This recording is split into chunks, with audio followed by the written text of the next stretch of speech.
parler de cette actualité de ce plateau, un économiste, Serge Mpele Onana. Bonjour. Bonjour, monsieur Etok, et merci de m'avoir invité. Serge, comment on peut comprendre la nouvelle taxation sur les smartphones?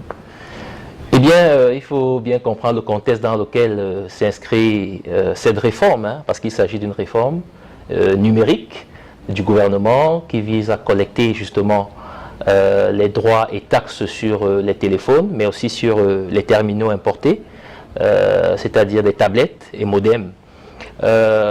Malgré la surveillance accrue de l'opération Halte contre le commerce illicite au Cameroun, Alcomi, il faut noter que depuis quelques années, les recettes d'importation de téléphones connaissent une baisse drastique. Et cette baisse est assez spectaculaire parce que rendez-vous compte, M. Etok, qu'au début des années 2000, l'administration générale des douanes percevait à peu près 2 milliards par mois de recettes sur les téléphones. Mais aujourd'hui, nous sommes à moins de 100 millions de recettes collectées mensuellement. Vous voyez que le gap est énorme. Et c'est d'autant plus préoccupant que on devrait s'attendre plutôt à une augmentation des recettes, étant donné que l'offre en quantité de téléphones, entre-temps, a augmenté, et également l'offre en qualité, puisqu'il y a des dernières sorties et autres. Donc, c'est paradoxal.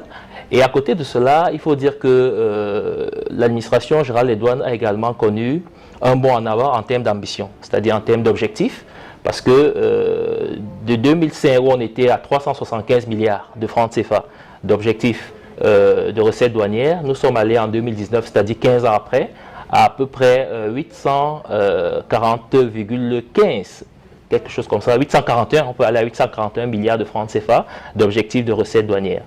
Alors face à une telle ambition du gouvernement, il était important de voir comment résoudre le problème, c'est-à-dire voir qu'est-ce qui cloche. Certainement, des poches d'imposition ne sont pas maîtrisées et échappent au contrôle de la douane de manière frauduleuse. Et c'est dans cette logique donc une réflexion a été menée qui avait donc abouti à la réforme en question. Le gouvernement a soumis la réforme au Parlement qui a adopté et qui a consacré dans son article 7, dois-je le préciser, de la loi de finances de 2019, la dite réforme, qui a donc pour objectif, parce qu'il faut dire qu'au-delà de sa fonction de surveillance des frontières, la douane a une mission de recouvrement des recettes de l'État, d'optimisation de ces recettes-là, et également de sécurisation de ces recettes. Donc c'est dans ce sillage qu'a donc été adoptée cette réforme qui vise donc à permettre à l'État d'entrer dans ces fonds, parce que c'est le patrimoine public et les Camerounais en ont besoin. Est-ce que vous avez une idée pourquoi seulement avoir choisi les smartphones? Est-ce que tous les téléphones sont concernés par cette taxe? Oui, tous les téléphones. Je dois préciser que la réforme engagée concerne les téléphones portables, mais aussi les téléphones fixes, y compris les terminaux importés numériques, dont modem et tablettes que j'ai tantôt mentionné. Et il faut dire que la loi n'étant pas rétroactive, cette réforme ne s'applique pas aux téléphones qui précèdent ou alors qui ont été importés et qui sont utilisés avant la réforme ou avant le lancement de la réforme par le gouvernement. Uniquement les téléphones importés après cette réforme, puisque la loi n'est pas rétroactive, je le répète, seront donc frappés de prélèvement conformément à cette réglementation-là. Et maintenant, les téléphones qui ont par le passé été au moins connectés à un réseau de téléphonie mobile, ces téléphones également sont considérés comme dédouanés et ne sauraient donc faire l'objet d'un prélèvement quelconque. Donc il faudrait que ce soit clair pour tout le monde. Mais 33% du prix d'achat, n'est-ce pas un peu grand? Donc si j'achète un téléphone à 100 000 francs, il faut payer 30 et poussières de 1000, voire 31 000 pour dédouaner ce téléphone. C'est-à-dire il me revient à 131 000 et poussières. Est-ce que ce n'est pas un peu exorbitant pour le Camerounais moyen? Oui, on peut voir ça sur cet angle-là, ça peut être perçu comme ça, mais il faut comprendre également que de plus en plus l'économie numérique s'impose à nous, M. Etok, et que jusqu'à nos petits-enfants à la maison. Vous savez que mon fils aujourd'hui, lorsque je laisse mon téléphone, il sait comment entrer dans des applications que parfois moi je n'arrive pas à bien maîtriser. Le téléphone aujourd'hui s'impose comme un outil important dans l'industrie numérique qui se présente à nous. Vous êtes sans ignorer qu'avec la Covid-19 dont les séquelles se poursuivent, il a fallu remettre sur la table aujourd'hui le e-learning, le e-commerce, les téléconférences dans le cadre des rencontres gouvernementales et autres. Donc aujourd'hui, l'économie numérique s'impose à nous et il faudra également que nous sachions qu'elle a un coût.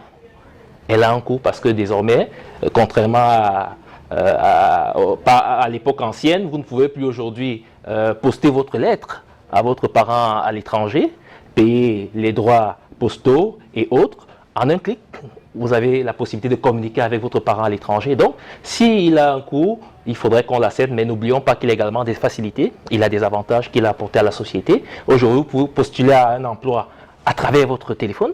Vous pouvez créer une entreprise via, n'est-ce pas, la connexion Internet. Vous pouvez vendre vos connaissances, votre profil via la connexion Internet. Donc, il y a également des facilités, il y a des opportunités qui me semblent plus intéressantes que les 33%. Serge Pilot-Nana, c'est vrai, vous avez dit l'économie numérique a un coût, mais vous savez qu'avec la Covid, vous l'avez dit, il y a eu de nouvelles méthodes qui sont entrées dans le cadre de l'éducation. On a l'éducation à distance, on a le e-learning et autres. Tout ça nécessite que le parent investisse dans l'achat du matériel, de tablettes ou de smartphones. Déjà, le parent asphyxié par la crise économique. L'avènement encore de cette taxation ne vient-elle pas créer un autre problème, au lieu de résoudre même certaines difficultés qui ont été recensées autour de cette taxation? Oui, très pertinent, monsieur. Donc, mais il ne faut pas oublier qu'on demande souvent à l'État, vous parlez du e-learning, de jouer son rôle régalien, celui d'assurer l'éducation à tout le monde. Mais il faut bien se dire que l'État a besoin des moyens et il prend ses moyens, il tire ses moyens dans la douane est l'une des sources de l'État. Les droits et les taxes douaniers constituent l'une des sources privilégiées de l'État. Donc, si l'État doit accompagner les parents, par exemple, sur le plan de l'éducation, avec le e-learning qui revient en force, il faudrait bien qu'on se dise que l'État a besoin également de sécuriser ses recettes, parce qu'il est attendu sur tous les fronts. Alors, permettez-lui de travailler, permettez-lui d'avoir des revenus qui permettent également d'assurer l'intérêt de tous. Serge, vous avez dit dans votre propos, cette taxation est insérée dans la loi des finances de 2020. Pourquoi avoir attendu 10 mois pour l'appliquer? Oui, la loi de finances 2019, on est mal au-delà de 10 mois. Mais vous savez, M. Etok, les décisions politiques, je les compare souvent au gouvernail d'un navire, à la différence du volant d'une voiture. Vous savez, quand vous tournez le volant d'une voiture, directement la voiture obéit à la manœuvre. Mais seulement, lorsque vous tournez le gouvernail d'un bateau, vous allez vous rendre compte qu'entre le temps que fait au niveau de la manœuvre et l'exécution du navire, il y a un délai qui va se présenter. Alors, ça veut dire quoi concrètement? Nous sommes là dans le cadre d'une politique économique, d'une décision de politique économique, notamment budgétaire, qui vise à permettre à l'État de sécuriser ses recettes. Et je pense que l'opportunité me semble plus judicieuse que la légitimité de l'application de la réforme.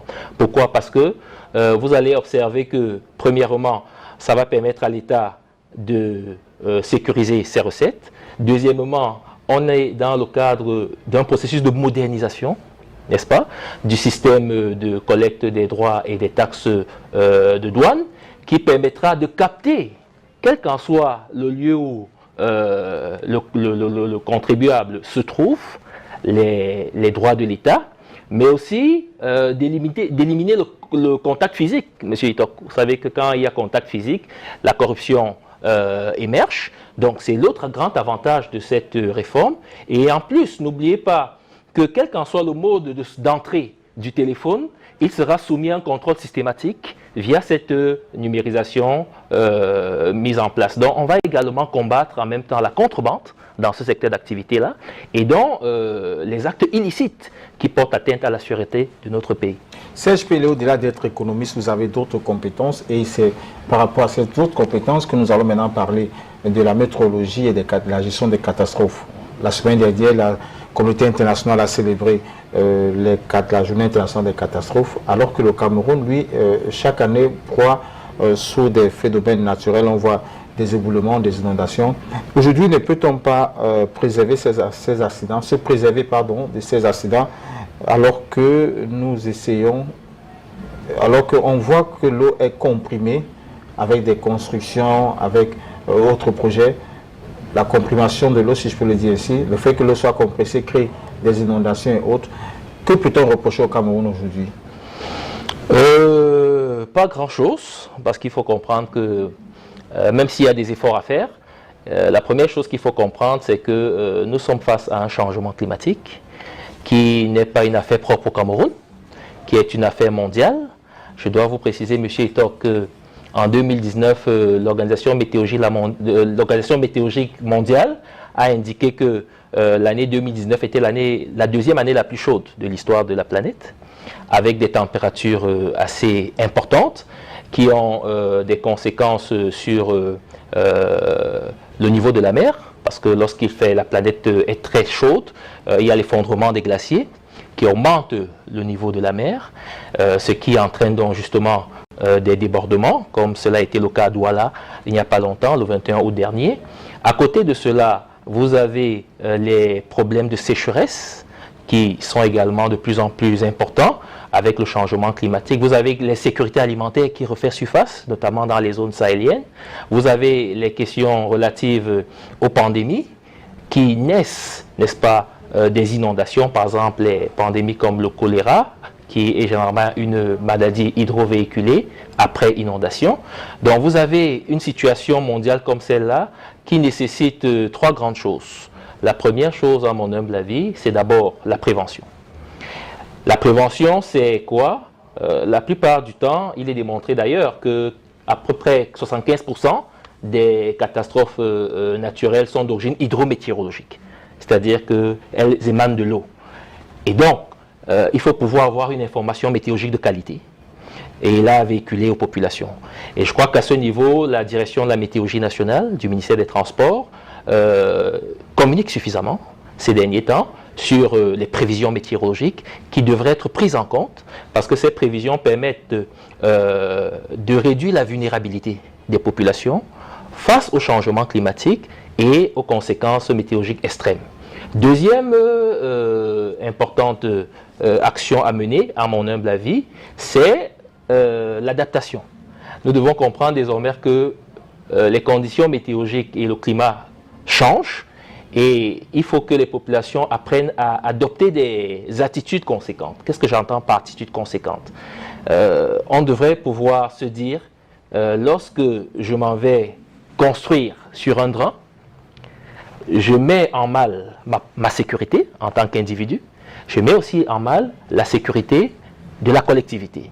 C'est la même chose dans des zones marécageuses, dans des bas-fonds où vous avez des gens qui s'installent, sachant très bien que c'est des zones interdites. Parfois, vous présente un titre foncier, M. Itok, parfois un permis de bâtir, et vous vous demandez comment est-ce que cela a pu se faire. Et c'est là où la responsabilité des autorités est mise en cause.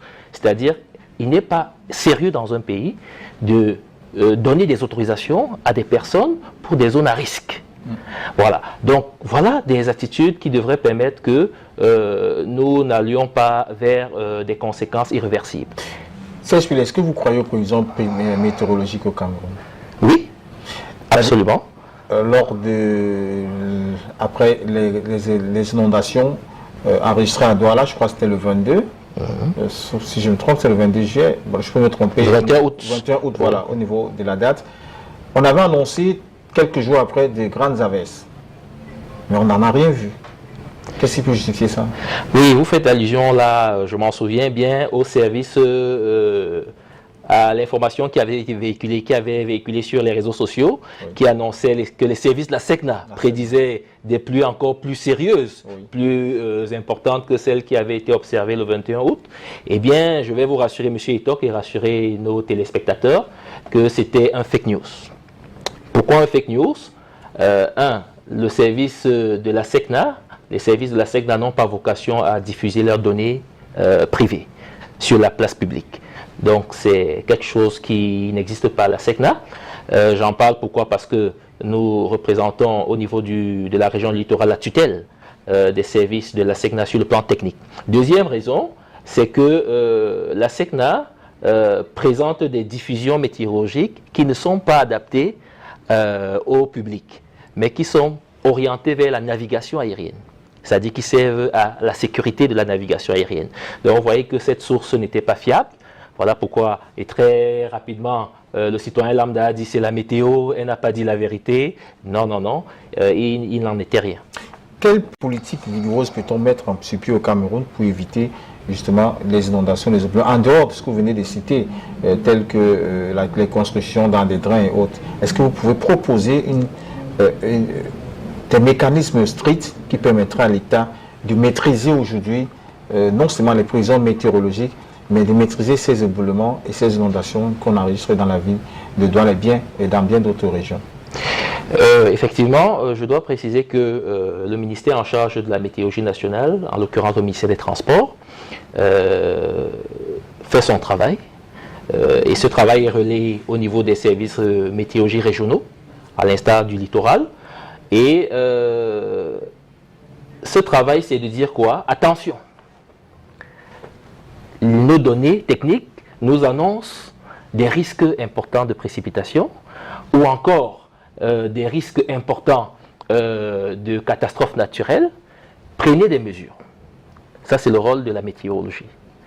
Maintenant, la météorologie doit se faire accompagner, une fois qu'elle a donné l'alerte, sur le terrain, par d'autres services. Je vais vous parler par exemple de la direction de la protection civile, qui a la responsabilité de pouvoir dire aux populations, quittez de cette zone, parce qu'on nous a dit qu'il y a un risque important, localisez-vous ailleurs. Et prendre des dispositions logistiques et matérielles pour cette délocalisation, n'est-ce pas, pour mettre à l'abri les populations. Et maintenant, vous avez le rôle de la mairie, qui est, surtout avec le processus de décentralisation, et plus que jamais, a plus que jamais son destin en main, qui devrait mener les actions d'assainissement nécessaires, comme par exemple la salubrité dans la ville, la discipline des citadins sur le fait de ne pas boucher les caniveaux, sur le fait de ne pas boucher les voies de ruissellement des eaux, sur le fait, n'est-ce pas, d'être attentif aux prévisions météorologiques, parce que les populations doivent se dire désormais, la météorologie aujourd'hui doit faire partie de mon agenda. Serge Pélé, avez-vous des conseils à donner aux populations contre les aléas du changement climatique? Oui, naturellement, il y a beaucoup de gestes qui sauvent face au changement climatique. La première des choses, c'est que lorsque nous sommes, et ce sera bientôt le cas parce que nous sommes en train de terminer la grande saison des pluies, nous allons entrer bientôt dans la saison sèche. Les températures sont de plus en plus violentes à cette période-là. Il est recommandé davantage de s'hydrater. Il faut boire beaucoup d'eau. Peut-être substituer de l'eau à la bière et aux sucreries. Il faut beaucoup se réhydrater pendant cette période-là. Il faut également assainir son milieu, assainir son environnement. C'est-à-dire être propre autour de soi. On a coutume de dire un corps sain dans un environnement sain. Parce que lorsque l'environnement est malsain, il est facile, surtout lorsque on habite dans des bas-fonds ou alors dans des lieux inadaptés, de se faire emporter par les eaux.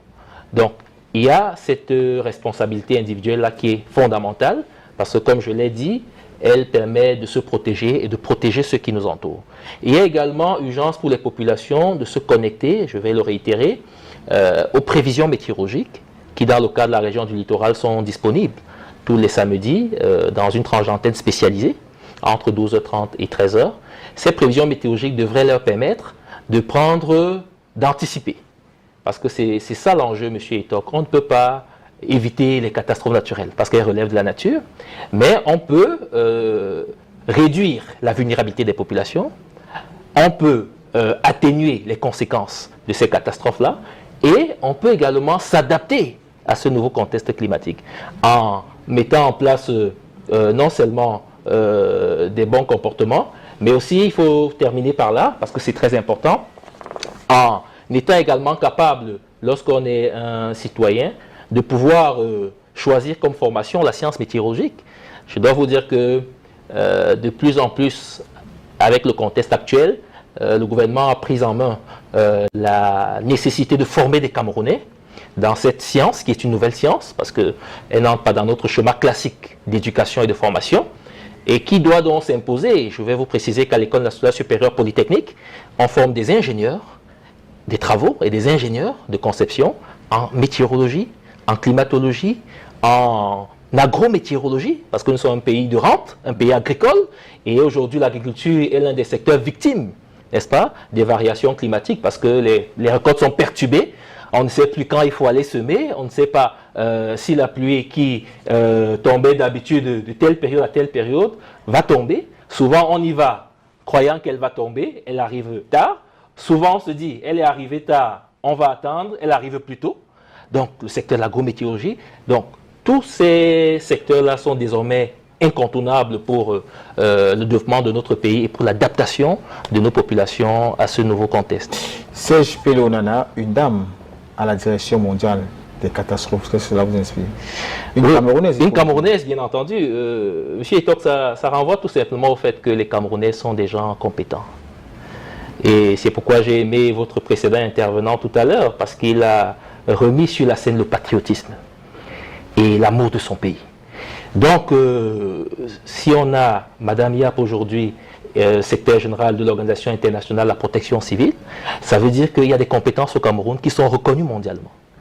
Alors, j'ai envie de demander comme le chef de l'État, nous avons les ressources, nous avons les compétences. Qu'est-ce qui nous manque? Le cas du port autonome qui a été évoqué tout à l'heure est un exemple éclatant et retentissant. Voyons comment un citoyen parvient à redonner au port sa souveraineté économique, sa souveraineté logistique et surtout sa souveraineté industrielle. Parce que, voyez-vous, avec la création d'une régie déléguée à la gestion du chenal d'accès au port de Douala, nous avons la possibilité de générer des emplois locaux qui étaient suspendus parce qu'on avait confié à un privé, n'est-ce pas, qui ne sait que faire des bénéfices, qui n'a pas le souci de l'État qui est celui de l'intérêt général, le souci de l'État qui est celui de l'indépendance économique. Donc je pense que c'est un exemple qui doit ramener et remettre sur la table dans l'esprit des Camerounais que le développement du Cameroun se fera avec les Camerounais ou ne se fera pas. Merci Serge Pélé pour cette exhortation. Mesdames et messieurs, c'est avec ces dires de Serge Pélé Onana qui interpelle les Camerounais sur l'objectif du développement qui est le sien. Nous vous souhaitons de passer un très bon week-end, très bon début de semaine à vous. Au revoir et à dimanche.